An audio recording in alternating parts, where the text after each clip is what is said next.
লাড্ডুগুলো কত সুন্দর হয়েছে, দেখে পুরো জিভে জল চলে এসছে। বন্ধুরা আপনারা কিন্তু বাড়িতে অবশ্যই এই রকমভাবে একবার গাজরের লাড্ডু বানিয়ে নেবেন। খেতে যেমন সুন্দর, দেখতেও কিন্তু দারুণ হয় সুন্দর। এই যে একেবারেই নরম সব তুলতুলে, আর ছোট থেকে বড়দের সবার এটা একটি স্বাস্থ্যকর খাবার। এই যে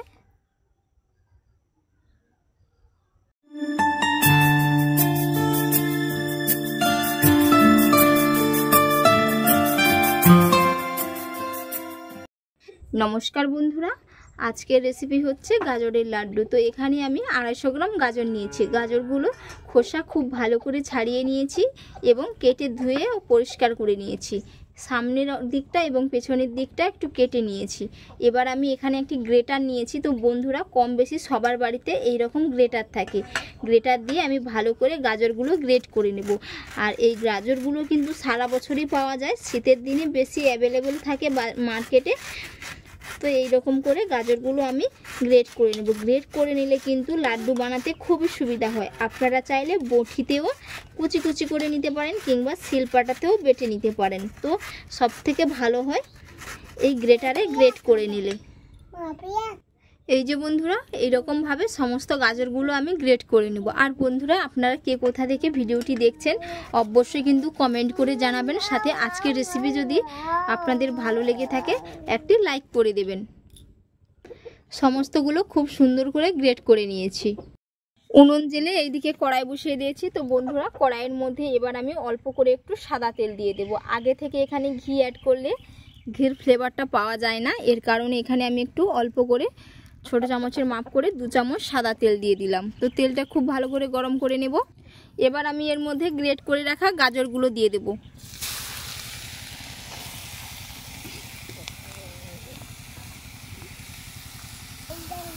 এইভাবে আমি 1.5 থেকে 2 মিনিট ভালো করে একটু নাড়াচাড়া করে নেব।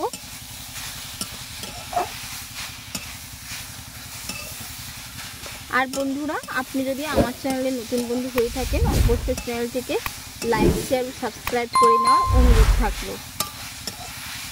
এই যে খুব সুন্দর করে নাড়াচাড়া করে নিয়েছি।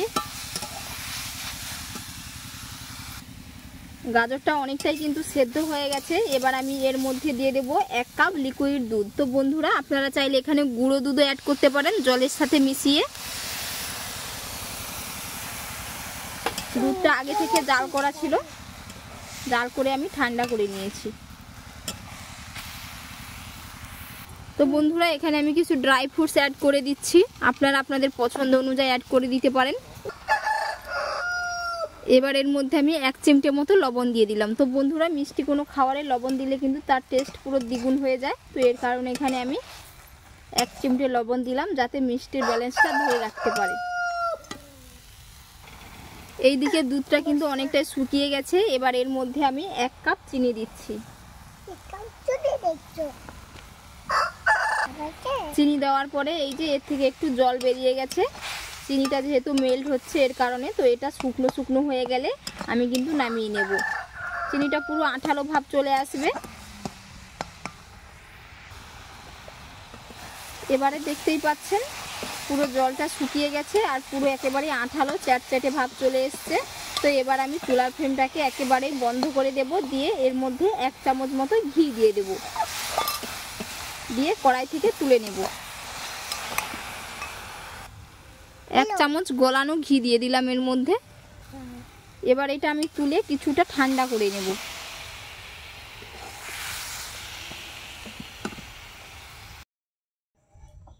এইদিকে এটা অনেকটাই ঠান্ডা হয়ে গেছে।